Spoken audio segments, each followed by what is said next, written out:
So welcome to Real Magic Review. This is part two of my interview with John Archer. If you have not watched it, do go back and watch the first half. It's really important. This literally just carries on from the last cut. So like, subscribe, share, check out cardmagiccourse.com and enjoy part two of my interview with John Archer.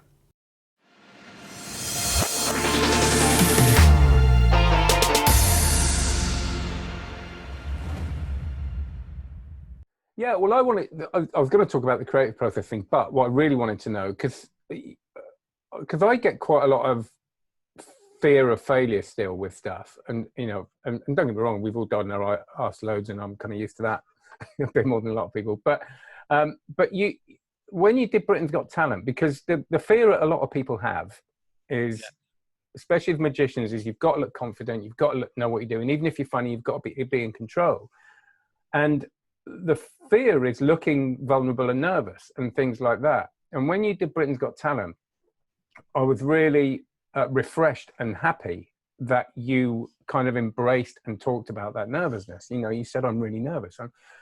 And it was kind of like a breath of fresh air. And I'm not just blowing smoke at us. I'm just saying, because we see so much of the opposite in magic. You don't give any of that stuff away. And to the point where you can see sometimes it just goes way overboard and it's just completely fake and you can't actually relate to anything. So for someone who, tours with Tim Vine, has your own tours, there's a lot of stuff established. How was that for you to then go on and be vulnerable? And was it a decision or were you genuinely very nervous? Or I think my character on stage is always vulnerable. I think that's always... I think the reason I can get away with sort of insulting the audience is that I am self-deprecating at various times about just some of the stuff I do is knowingly not great. So some of the silly songs I'll do with the ukulele, they're there's a self-awareness that I think people see that I'm aware of what I'm doing. It's a bit nonsense and sometimes a bit not cheesy, but I'm just happy to grab low-hanging fruit for a gag, and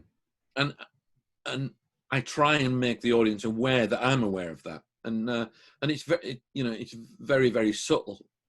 Well, sometimes it's subtle, sometimes it's not subtle. Sometimes it's obvious. Hey, and it's just like I'm doing that old school. I've just spotted a gag type thing. Yeah. So I think that gives me that sense of vulnerability that people are aware of.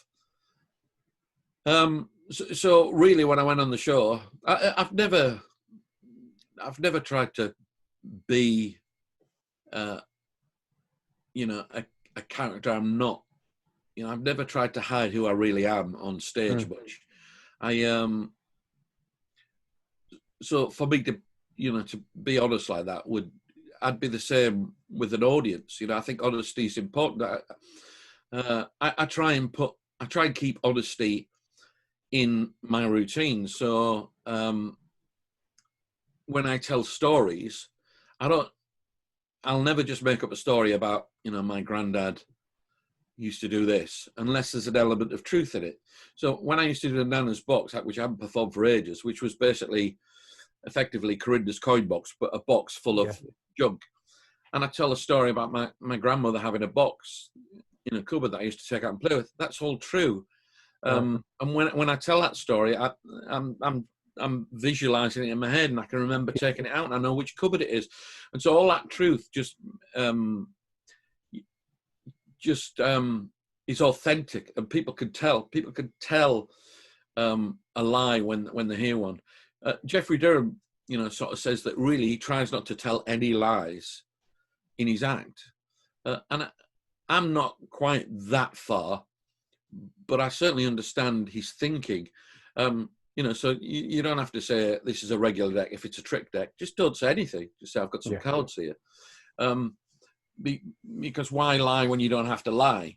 So I've just taken that sort of, I suppose, a little step further, is that whenever I say anything, like the Laura Buxton trick, that's a true story.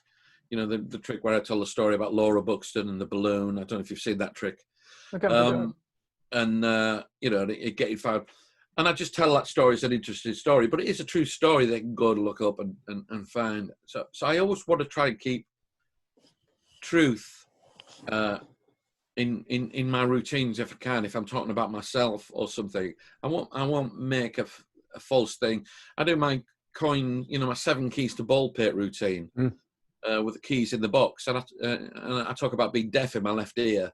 Yeah. And so I say I'm going to listen with my right ear. Well, that's true. I'm deaf in this ear, so I want to include that truth in the routine, because it, you know, people are aware. You share bits about yourself, and people can tell when it's not true. You know, people can tell when you say, "Do you know what? I used to be a gambler in Las Vegas." And that's a classic. I'm banned from most of the casinos now, and I worked with so and so. People can sniff it out. Yeah, yeah, totally. People can sniff it out when it's not real, and they can tell when you're being honest with them. So yeah, I was just really being honest. I didn't know what I was going to say, but you know, I always thought if they'll ask a question, I'll try and answer it as honestly as I can. I'm not going to come up with anything additional to it, really. I think for me, it was the first time, because all that stuff you're saying, yeah, you are vulnerable on stage. And when you do tell those stories, I remember you played Crazy at the end on the uke, and it was really quite a moving thing. And I think you'd only just learned it or something, and you hadn't tried it that much, and it really, and that's where we see the human. You know, that's where your show was one of the first times I tried it out as a closer. Yeah, and you'd said that, I think. And I went on and you know, I toured with him, and that was my closer for the whole of that tour I did with him that year. Right. And I always finish with a ukulele bit now in my act. If it's a long set act, if it's a small 10-minute bit, I might not. 20-minute bit, I might try and still finish with a 3-minute uke bit. But all of them are poignant. All of them have that tears of a clown thing. You know what I mean? Because I love the old school sort of approach that comedians used to have finish with a song. And it works, you know. So when you hear Norman Wisdom singing, "Don't laugh at me 'cause I'm a fool," there's just something really nice about that. And you've made these people laugh, and you bring them joy, and then what you do right at the end is you just say, "Look, I'm human." You know, this is what I think. So Crazy is a way that I finish. I sing Tonight You Belong to Me, and I talk about falling in love with the audience and thank you for coming to see me when you don't really love me, you love someone else. I talk about they've probably got other comedians. I have a little classical piece, which I play.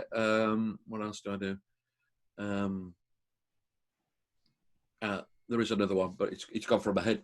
But I have about 4 or 5 different endings, but they're all sort of a bit schmaltzy, you know, telling the audience I love them. Smile is the other one. Yeah, that's it. Yeah.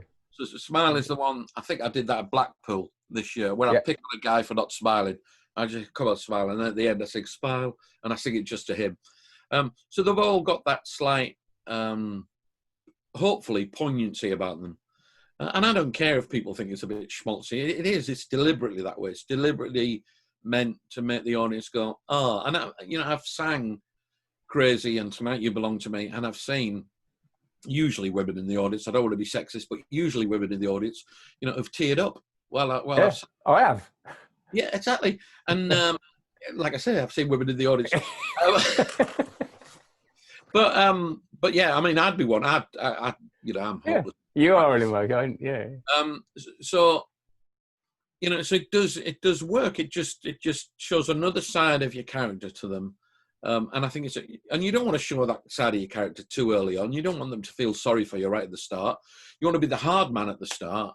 Yeah. You want to be that guy, you know, who's like, "Hey, I'm in charge," and you know, and then slowly, you know, your vulnerability's seen, and at the end, you take the lid off and say, "Thank you. This is who I really am."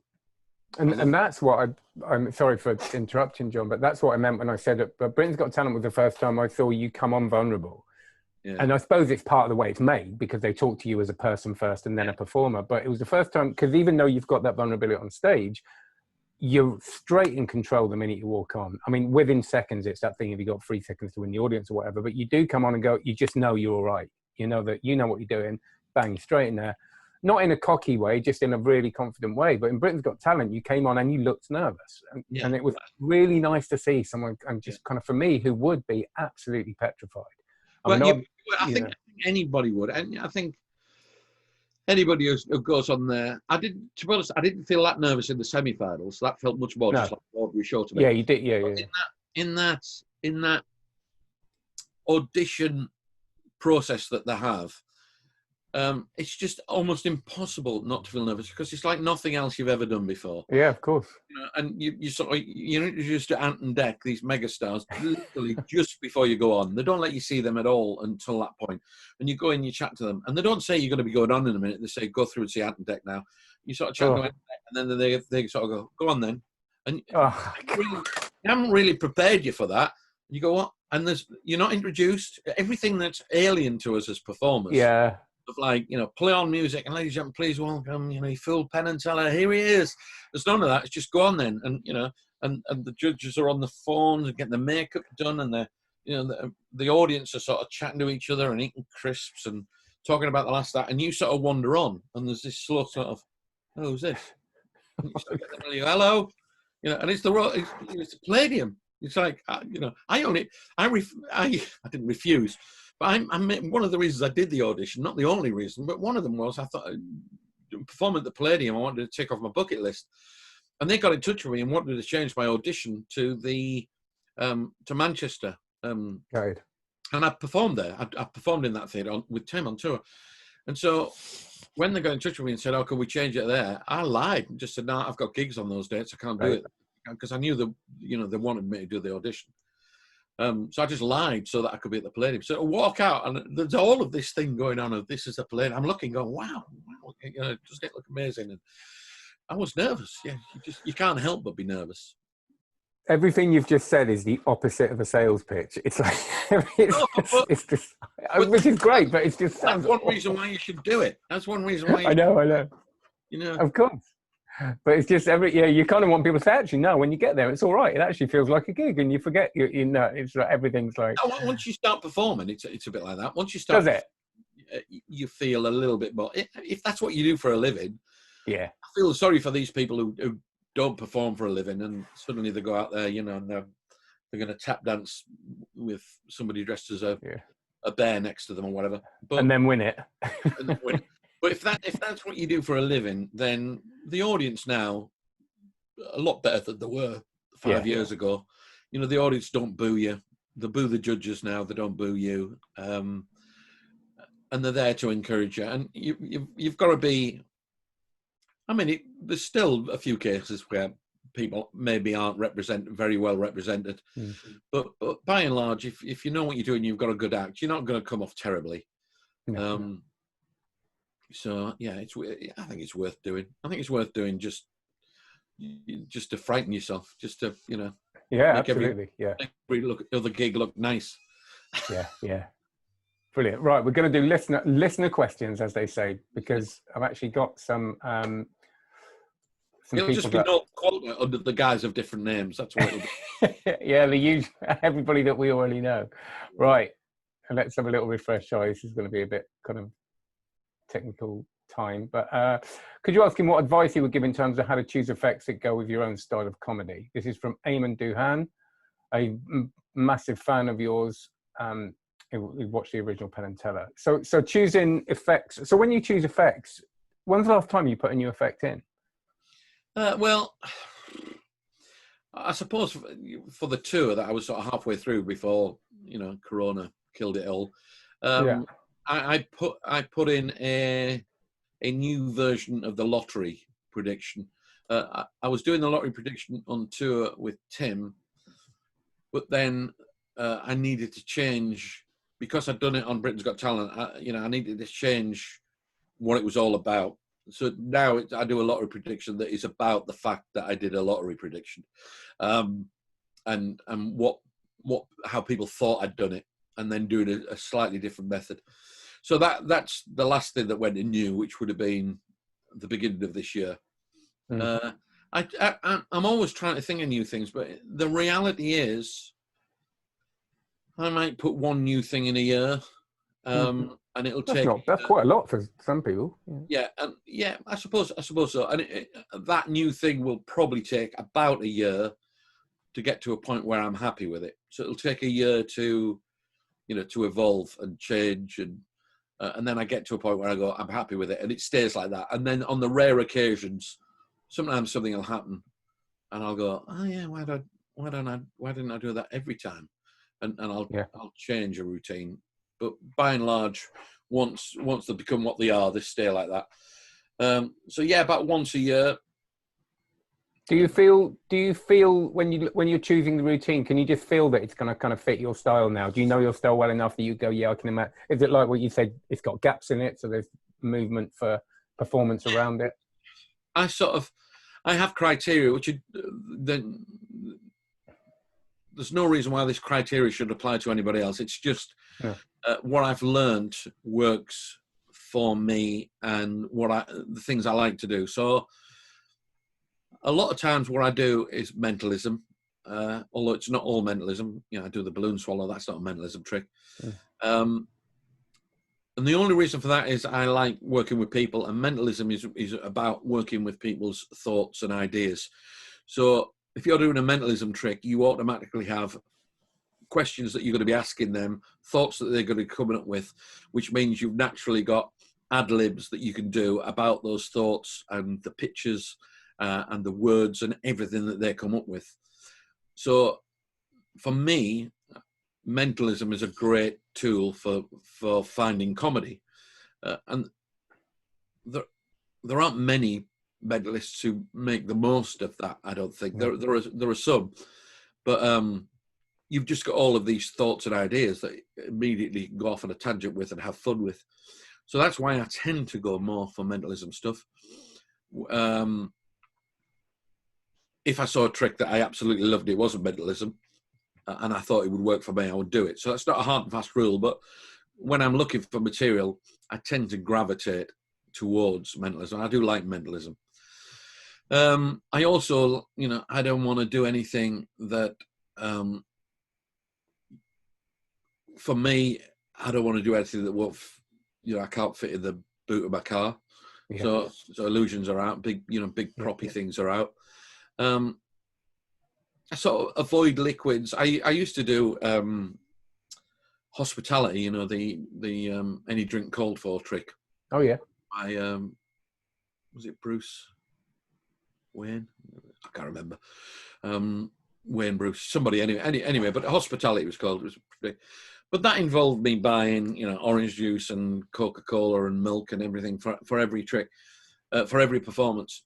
And some people say I'm lazy not doing that. But for me, it was just like, I know there's going to be a time when I'm heading to a gig and I suddenly realise, I've got no apple juice. What am I going to do for this routine? So that sort of went. I thought, I'm not doing that. Even though it was, I performed it for about a year. It was a great little routine. And I'd come up with little things to solve problems that I thought were in the routine. I just got rid of it because I just thought it's just too much hassle. And and some people would say any trick is worth the hassle. And if that's the case for them, fine. For me, it's not. For me, I want to have everything in the trunk of my car, and I don't want to be worrying about, buying 2 dozen lemons for a trick. Just all that stuff. So those sort of things, I don't really want to have to be thinking about stuff. Having things that are constantly getting replaced. I mean, I have obviously things that are replaced. And then also, I don't want to use anything that doesn't look like a normal item. So I would use a magic prop if it looked like what it was meant to look like. Yeah. But I wouldn't want to use a glittery box or say, like even if I was vanishing a ring, I don't think I would use a ring grinder to vanish it. Because for me, that feels like it's a device that doesn't exist in real life. I don't even know what it is. I've never, it says something. I don't even know. Exactly. You put them in, this will polish your ring, and gold powder comes out the pot. Oh dear me, I've ruined your ring. I'd much rather, if I was going to vanish a ring, it would be, barehanded vanish or vanish it under a Yeah. hanky. But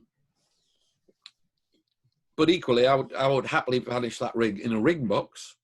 I would use a rig box to vanish it because that's a natural item. So I want all of the stuff that I'm using to appear like stuff that people would have and be aware of. And I think that's part of my character as well. My character is a little bit, I've just got stuff, and I do stuff with what I've got in the, I brought stuff along with me to try and do some stuff. I'm not a magician who's bought props. I'm sort of, I don't know what it is, but it almost feels like I'm an accidental magician. I can do stuff, but it's almost like, You're just sort of playing with, I know what you mean. I play with things to show that I can do tricks. Yeah. And I have no, I'm not equally, I have no desire to try and make the audience feel that it's real magic. It's very much, we're doing something here and you don't know how it's done, and I'm fooling you with it. That's the magic. And again, well, they know. I mean, what a lot of people I think don't realize is that they know that anyway. But that's the way I think. But there are some people who say you should never call it tricks. There are people who say that you should believe it's what you're doing is real magic. And I'm the same as you. I think 90% of people realize you're just doing a trick. I mean, I do get I do get people come up to me and think can you, even me, as comedic and ridiculous as I am. They'll go, can you tell me? You really read minds? And no, it's just a trick. Yeah. But so those are my criteria. Really, and the other thing is that not always, but where possible, it involves members of the audience. Yeah. Preferably, but not always, on stage with me. I don't want every trick to have a person on stage with me, otherwise everything feels the same. But either, some tricks to have one person, some tricks to have two people, some tricks to have people in the audience being involved. But with audience involvement is a big thing for me, which is going to make, coming out of lockdown hard, because obviously, well, how we deal with that, I don't know. But those are my sort of criteria. So then that really narrows down. Instantly, I can see a trick and go, that won't work for me. And I don't buy anything now unless I know what the routine is in my head. So, if I go around a deal and I see something, I go, that's nice. But then I'll think, I will not buy that until I know what I'm going to do with it. And I can think of a presentation for it. And once I've got the presentation, then I'll think, right, I'm going to buy that. So the audition piece I did, which it was really cut right down, but the audition piece I did, which was basically McColl deck, but using a bottle of Coke in the bottle that becomes a bottle of orange. I saw that prop at Magic Live in Vegas, and I saw it and thought, that's a really clever little prop. That's a clever little idea. But I didn't know what I was going to do with it. And for 2 days at the convention, I was just thinking what I could do with that. It's got to be more than just turning a bottle of orange into a bottle of Coke. It's got to be more than that. And then the McColl deck idea came, and it being a force, and then I went and bought it, and put it in the act, and it worked great, and it became pretty strong pretty quick, that effect. So so that's the other thing is sit and decide, know what I'm going to do with something before I buy it. Always now, I might buy things for my own amusement, but that's the hobby John Archer. The John Archer hobbyist will still see a card trick and go, I'm buying that. I'll still see a fake coin and go, I'll have that. I still buy. I'm not saying I don't do that. I still buy, all the silly little toys and gizmos.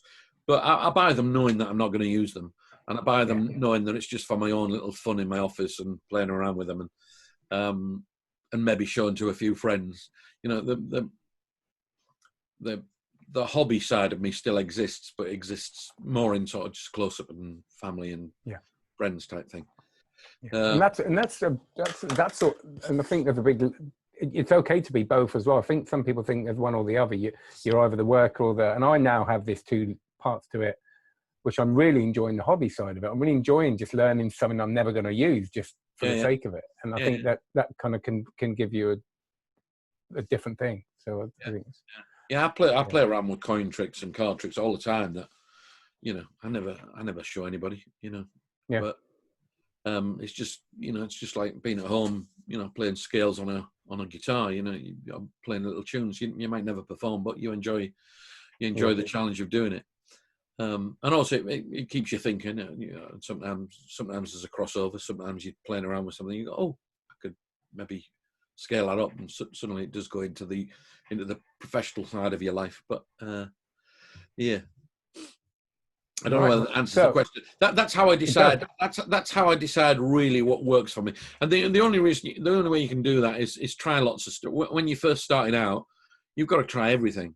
I used to do dice box. I used to do all sorts of silly little standard tricks. I can remember doing Ali Bongo's pom pom prayer stick and uh, lots of things that eventually got lost, and now I would never even consider doing them. But then I was discovering who I was and finding out what worked for me and what doesn't. So in the early stages, I would say try everything out, try things, and find out. You might hate mentalism, and you might love illusions, you might love close up. Whatever, find out what works for you, what you love, and then once you find out, you will slowly see. And it's an odd thing because people will often come up to me and say, "Oh, John, I've got a great trick for you," and they'll take me to a dealer stand and say, "Watch this," and I'll watch it and I'll go, "Yeah, I can see what they mean," but I would never do that, and I can't explain to them why. I just know it's not me.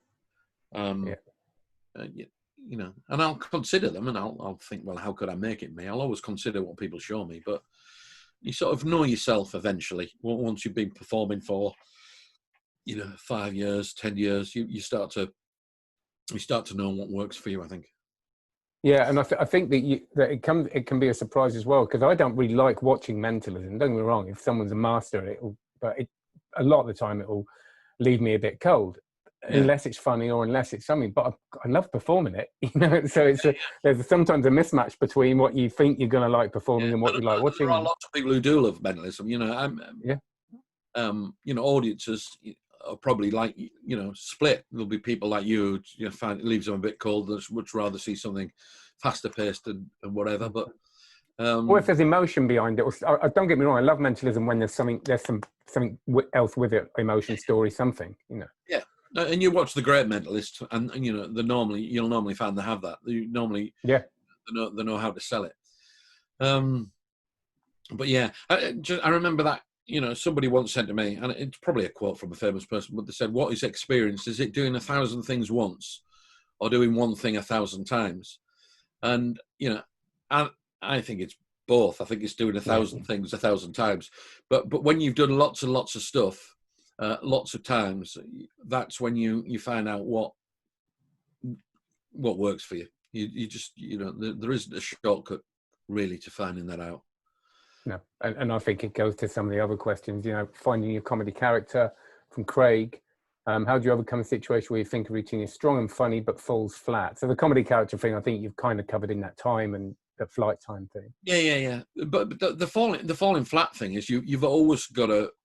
It doesn't matter what you think. You've always got to listen to the audience. You've always got to. When you're doing a routine, you've always got to be aware of when the audience have gone quiet, when the audience are turning and looking at each other, and there's a little bit of chatter at the back. You've always got to be aware of this. With new routines, you can't fall in love with the routine and then the audience don't like it. You've got to be constantly listening to your audience and being aware of where the big laughs are. And even if they're not laughing, you can, if you listen to an audience, you can tell when they're attentive, and you can tell when you've got them, and you can tell by looking at them, when they're engaged and when they're not engaged. There's a look in somebody's eyes when they're, when they're wondering where it's going and what it is, and when they're just sort of going get on with it. So you've got to be very audience aware, and if something's not working, you just got to be brave enough to drop it. That thing of kill your babies. When writers, you get attached to something you're writing, but it doesn't need to be there. Get rid of it. And I learned a lot that working with Tim. You know, he's a prolific gag writer, and he'll write stuff, and we'll both think it's a great line, and he'll try it, and it doesn't work, so he'll change it. He'll try it again, it doesn't work. He'll change it. He'll try it again, it doesn't work, and then he goes, "It's got to go." And even though he likes it, and he thinks it's funny, and he thinks there's something there, it's got to go. And I think most, Tim's not unique in that. Most good comics, if something isn't working, they just drop it. You don't keep something for yourself. You're not there to entertain yourself. You're there to entertain them. Yeah, I think, and it's a really hard thing to do. But and self-awareness, it always comes down to, and it seems really obvious, but I don't know. I always remember, whether it's on the street or on stage, the people that come off, are on before you or something, going, "I killed it," and you look at it going, "Really? Is that what you think?" Funny, actually, I remember going to a friend's gig. He's no longer with us now, sadly, but and he didn't know I'd gone to the gig. It was a big festival where there was lots of things happening, lots of venues, and I'd gone into his venue, just stood at the back and watched it, and he went all right. He struggled a bit, but they were polite. They laughed in places. They applauded politely at the end. And then he saw me the next day, and I didn't try and trick him or anything. He just sort of mentioned the gig night before. He said, "Oh, I had a great gig last night," and then I didn't have the heart to say I was there because then, But if I had to said I was there, he'd have probably still thought it was a great gig, But it's just, I think it was Matt King who talked about when he was doing the comedy clubs, and somebody coming off and thinking they were great, and one of the guys at the comedy club saying to Matt King, "Oh, he's got laughing ears." In other words, he hears laughter when it's not there. You know what I mean? And that can happen. You see comedians who go out and they'll do a gag and it'll get a laugh from 4 or 5 people, and they'll think that was a good gag. People laughed, but no, you need the whole audience laughing. And sometimes if we're not careful, we can have laughing ears and think we're hearing a great response when we're not. So you've got to be honest with yourself, really, and dump it if it's not working. Yeah, great. Well, just a couple more. Romany, have you read or listened to my book? No, I've got no intention to, Romany. It's about a woman and fairies. Romany, I'm not listening. I'm not going to read your book. You've got enough people reading that book and write reviews. You do not need John Archer. I'm not going to dress in pink and wear a tutu. I'm not reading your book, Romany. What did you say about women and fairies? Honestly, let me know when this go out. I'll get a message from her within minutes. I guarantee it. Oh, brilliant! There you go. I'll have you on here, Romany. I've got to have you on here. Women and fairies. Come back. I've read it. Has she read my comedy writing notes? Have you got comedy writing notes? I've got some workshop notes. I think they're on my website. Have you? Workshop. Yeah. All right. Well, we'll make sure we put a link to that. I did actually for magicians when I started doing. I didn't have a lecture, but I went around doing a comedy writing workshop. Which and I had a set of notes for it. Anyway. We'll put a link below. Yeah, it's on my website. The magician's page on my website. It's just a PDF download. By the way, we can just stop at any time. I'm just going to. Oh, no, I'm doing nothing till January. Let's keep going. All right, so we'll do another, and we'll do 2 hours. From my magic circle. There you go. Look at that. Look at that. Merch. John Archer. Finally, that's good, isn't it? Yeah. M-I-M, yeah. I'm going to get promoted one day if I ever go. I think this will do it. I'll drop a link to Noel Britain. Although you don't get one if you ask, so that's it. You're knackered. I haven't asked. It was a passing call. I've only been a member for about 6 months. So yeah, you've got to be a member a bit longer. Yeah, you got to hang out. Okay. So Dan Mission has asked a few questions, and I'm sorry if we don't get to some of these. Hello, Dan. I think I met Dan. He's a lovely guy, isn't he? Dan, yeah. Is magic some of you? No, you were a copper, weren't you? I was for 10 years, yeah. But I mean, that's 20 it's 24 years ago now. It's a long time ago. Yeah. If, So he says, is it always something you wanted to do, or did you start out wanting to do something different? So I suppose that in a way. It's funny. Do you know what? I've always been a bit of a show off. Obviously, I've always been had a bit of a performer in me. So when I was at school, when I was in school musicals, and I was Pharaoh in Josephine, his amazing Technical Dreamcoat, and I was in a few bands. I was always doing bits, and I always used to say to my mum, one day I'll be famous, Mum. I used to always say that just as a bit of a gag with my mum. And my mum used to say, "Are you famous yet, son?" I go, "Not yet, Mum." And she still says it, "Are you famous yet?" And I go, "Not yet, Mum," because I don't think I am yet. But I'm famous in a little bubble. I'm famous in that little magic bubble. You are. But it's not real fame, is it? It's magic fame. So I always sort of thought one day I might, and I had a few opportunities come my way. Once there was a band that I'd sang in, suddenly got a recording contract and had a tour of Germany, and I was a draftsman at the time. This is before I was a policeman, and they said, "Do you want to pack your job in and come on tour with the Be Our Singer?" Because their singer didn't want to do the tour, and they had this like German recording contract and everything, and I turned it down and didn't do it, and so I had a few regrets about that.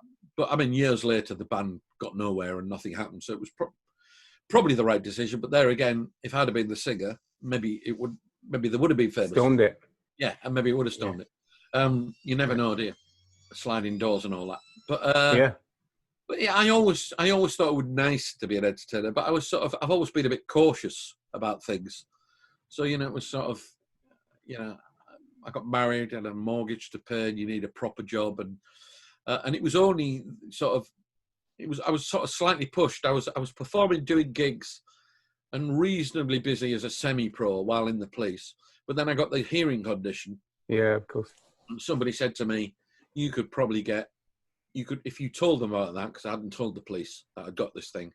If you tell them, they'll probably retire you and you'll get a police pension, like and I wouldn't get a full one, but I'd get a medical pension, So and that wasn't a lot, but it almost covered my mortgage at the time. So I did that. I sort of told them, and they said, "Do you want to go?" I said, "I don't mind."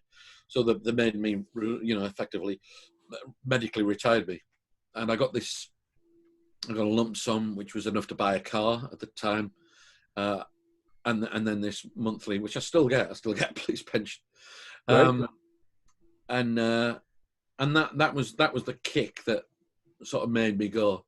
And I think the advice I would give to anybody if they're thinking about going professional is don't do it until you absolutely have to, because if you could have a proper job, working in whatever, a bank, earning 30, 40 grand a year, and you can go out semi-pro at weekends and earn an extra 10, 20 grand a year, why do that?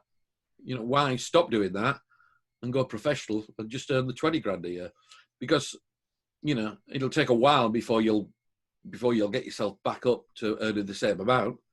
Eventually you will. Eventually you'll be. You can earn in excess of 50, 60 grand doing it, but it might take a while. So don't do it until the point where one is, your normal job is hindering you being able to, to accelerate your career as a performer. And once you get to that point where you go, do you know what? I'm starting to turn gigs down because my job is in the way. Yeah. Maybe that's the time you should consider. But if your job isn't in the way, stick with your job. Unless you hate your job. If you really hate your job, leave it. Don't stick in a job you hate. But equally, don't run out of a job just because you think you're suddenly going to be rich and famous, because it takes a while, to build up a career as a professional, whether it's close up or whatever, just to get those contacts and get the rolling work where you're getting work every week, of every month, and covering the times in January when you get virtually nothing. It takes a while to get that point where you're not worrying about money anymore. So I'll get there one day. Yeah, we all will. I'm 47 next week. Maybe I won't get there. I was 60 last month, fella. 60. Oh, yeah. No, yeah, it's frightening, isn't it? I don't look it, do I? Yeah. No. Yeah. You're very young. You've got the Zoom knocking years off your button on whatever it is. I I've got that. Problem is, I always look like I've got my eyes half closed. I think it's. No, it's good. I need, it's because This is your, yeah. the camera's slightly above me, and I'm looking at you. Well, I am too, because I've always I've struggled with this because I've got a camera that's there and you're there, and I never know whether to look in the camera or not, or at you. But the minute you start looking in the camera, you've got to image up as close as I can to the camera. Yeah, I have as well. I have as well. Zoom tips, free. Yeah, Zoom tips. They're all happening. Oh, brilliant! It's been so lovely to talk to you, John. Yeah, and you. Thank you. And I do just really, really appreciate it. And I'd love that. I know everybody always says it, but there's so much more I could talk to you about. It'd be nice to check in with you again one day. Obviously, you'll be super busy soon and all over the place, so that'll be it. Well, so I'm glad to get you all I can. First gig, it's going to be yours. Yeah, 50 quid. Yeah. 50 quid written all over it. Can't wait. Can I just finish with a little bit of advice? If there's anybody out there, either buy or download Robody's book. Spun Out of Gold or something it's called. It's all about her and mysticism and fairies and pink dresses and stardom. I haven't read it yet because I'm digging my heels in, but I recommend it to you all. I've read it and it's a very good read. I enjoyed it thoroughly, and there are fairies and mysticism in it, and it was very lovely. It's great. But where can people? Have you got anything? I know you. I mean, you've got your products out. Yeah, where are you selling them? On my website, there's a link. Yeah, there's an affiliate link. Yeah. How can people find what? Where have you got anything? Obviously, you've got your products. They're just through Alakazam and stuff, aren't they? Most of my products, to be honest, are via Vanishing Ink. So if they go to Vanishing Ink, yeah, and I make a pittance every now and again. But if they go to Vanishing Ink have a page for all of their creators, so they'll be. Yeah, sorry, I said Alakazam before. That's yeah. Well, Alakazam sells some of my stuff as well. So I mean, you used to do. Yeah, that's what I had in my head. Your early stuff came out for it. With Alakazam. That was it. But Vanishing Ink have done some of my later stuff. So I mean, to be honest, all magic dealers, if I'm being fair, probably sell. You know, you can get my stuff from. But Vanishing. You're not selling it on your site or anything like that. No, I've got. I have some links to a set of my early lecture notes, which was called the Handy Lecture, which is basically the stuff that's on my first DVD. Cool. So if you struggle to get my first DVD and you like lecture notes, they're on my website as a download. And the comedy writing notes are on my website as a download. But everything else, go to Vanishing Ink or your favourite magic dealer. And cool. You'll probably find bits and bobs. And yeah, it's a while since I brought anything out, to be honest. I need to be more creative. Yeah, Mark Kirsten released an app of the streets. Oh yeah, that's great. That's great. That's part of his amalgam app. So I think if you buy amalgam, it's got 5 or 6 effects on it, 5 maybe, and yeah, a new version of the Streets app, which is really, really, really nice. Yeah, great. Yeah. All right. Well, I'll do a little top and tail of this as well and tell people as well. So. Sounds good. Okay, so I'm going to pretend to say goodbye to you now, but I want you to stick around because when I say goodbye, I'm just going to press the pause button, stop recording, but I want to talk to you for a second. But John, thank you so much. It's been a real pleasure, and take care. Yeah, and you. Bye, everybody. Wide eyes, wide eyes. So thanks very much to John. All of the links will be below, so have a look at the links to the Vanishing Ink page and all of his products. And of course his own website. I just can't thank these people enough for spending time. People are very, very busy at the moment trying to juggle their lives and lockdown and all that. So it's just great. So any questions, again, comment below, like, subscribe, check out cardmagiccourse.com and have a great one. Cheers.